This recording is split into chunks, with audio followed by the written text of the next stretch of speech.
So what do you do when your door's no good? Now you saw we built that one for the King, but Scotty's are not like the King at all. So that justified another trip down to Max Aluminum Supply. I took the old door there, and it's a two-piece situation. I'm getting ready to show you that. Hey, if you get any kind of value, like, subscribe, ring the bell. Please, for the love of Pete, leave me a comment. I appreciate those of you that do.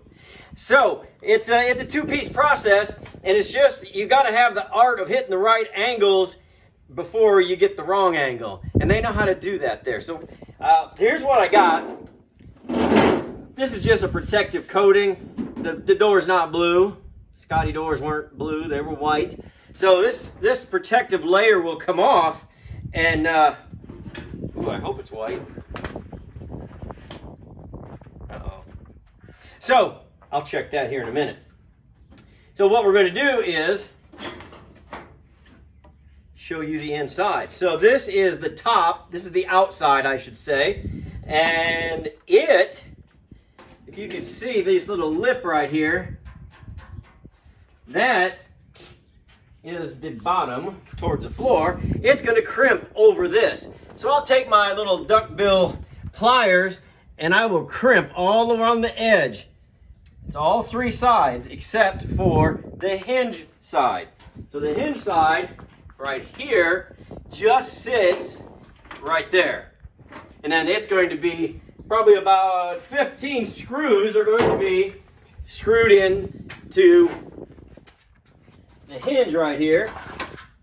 Here's the Z channel right here that the door is going to rest in, and right there is where that part's going to sit. Right there, screwed in through here. And then the screen door hinges are on there as well.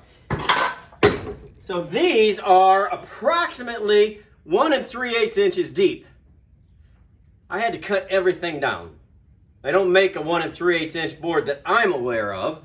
So I had to take a 1x8, cut 2 rails off of it, and I got a little bit left over for later. And so what I did was, I made, this obviously should be a full length piece because this is what everything's going to be screwed into. So it's 1 3/8, 61 7/8. That really doesn't matter because I think a lot of them are really different. You'll just have to take your measurements when you're going.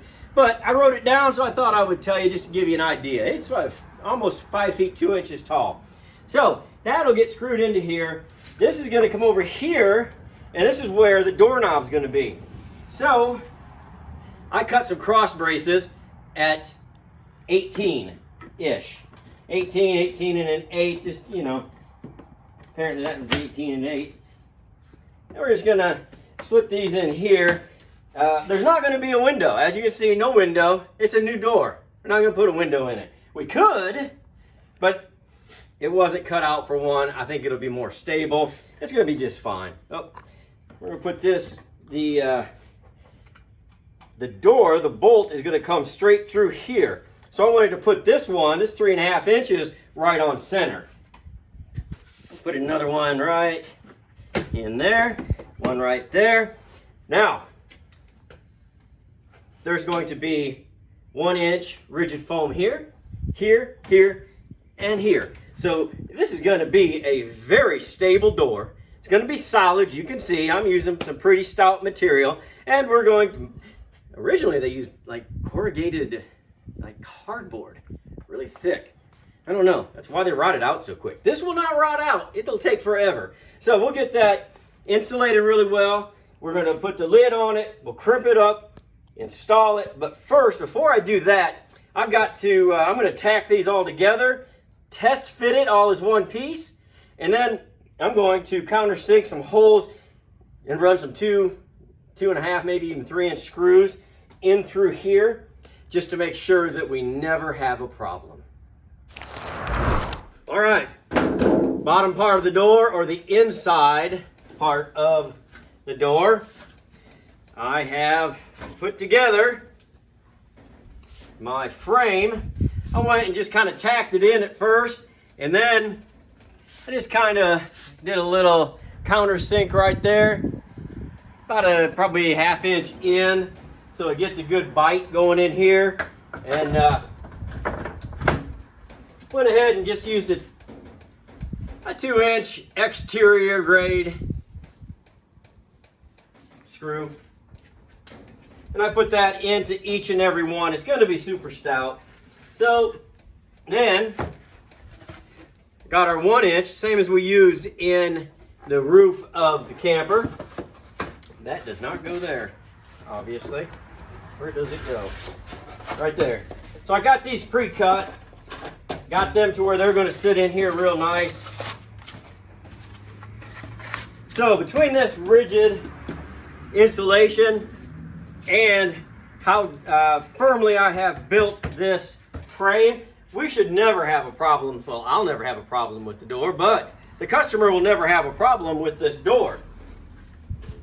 Now, this will sit right here. And remember, this is, I'm going to have to probably pull that out a little bit, but it's going to sit in here like that. This will go on right there. Then I'll kind of pull that forward, and then I'll just take my duck lips and crimp it down. But coming up next, I have got to cut the hole for the doorknob. You only get one shot at that, because once you cut the tin's cut. I can replace this, the wood. You cannot. Well, I mean, I can replace it, but it's going to cost me a whole nother door. So I've got to measure 4 or 5 times and make sure I have it right, because on these campers, you've got to make sure that this part of the doorknob, the catch, sticks out far enough to engage in this hole right here. If it doesn't, because these are all suicide doors, which is why they call them suicide doors, because they're going to flop open, you might fall out. Well, we don't want that to happen, because that's going to beat the heck out of your Scotty.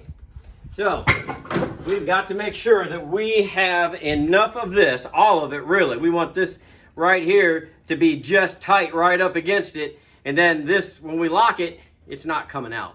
So that's the biggest part of this, is making sure that this sticks out far enough to catch. Let me try it.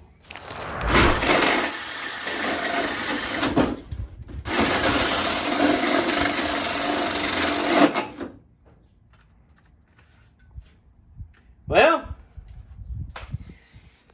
no going back now. Let's just do a quick test fit and see what we got. This is going to be, I haven't crimped it down yet. I'm going to do that here shortly. So, this goes this way.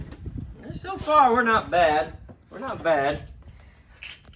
So, the lock is going to be on the outside. I've done that before, and that's embarrassing. Put the lock on the inside. Drop that in there. Pop this little guy right here. So, I'm not going to quite put it in there, but we can turn there and it moves. It is operational. I'm going to lock it. Locks on the inside, which we don't care, but locks on the outside. Good. Good. Now, I'm going to take this blue off of the parts that are getting crimped on the inside. I'm going to leave it right here on the outside so that when I crimp it, I don't tear up the finish. So I'm going to do that real quick, because it is beautiful white. Remember, we were a little worried, but old Max hooked me up. Yeah, it's white on the inside as well, and well, inside and outside. So it's going to be a beautiful door. I mean, it's just brand new metal, brand new white. So I'm going to try not to mess that up. When I put this on, I'll pull it off. I'm going to, when I start crimping or almost finish crimping, I'll show you what I'm doing. Got my duck lips. They're sheet metal pliers. And you can get them at the big box store. They got them everywhere. I'm going to put a little bit of tape on here, just in case this blue doesn't hold up as much as I think it will. I hate to turn this thing over and then it's all messed up. So we'll just do a little extra layer of protection on the duck lips. And then we're gonna go over here and you can see that this lip is up, and that has to stay up so that we can slide that in. But now it has to be crimped onto the bottom lip.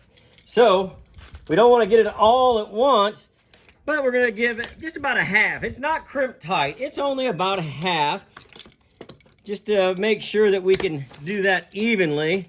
And that's the reason right there that I put that tape on there.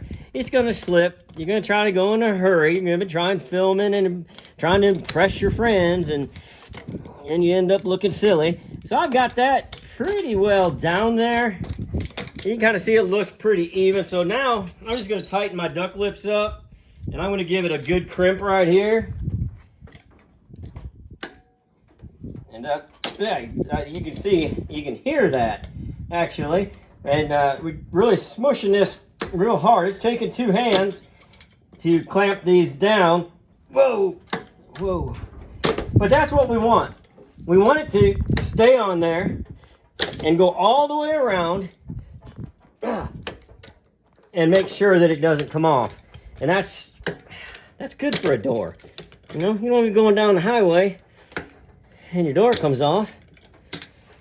Yeah, okay. Let's see if we can pull any of this blue off right here and see how we look. Well, I think that looks pretty good, other than my fingerprints there. Not bad, not bad. I might go back with one more hard crimp, but I think we're in money right there. I'm gonna pull the rest of this blue off. I'm gonna put the doorknob on, and then we're going to be real close to putting this in the frame and putting it in the camper.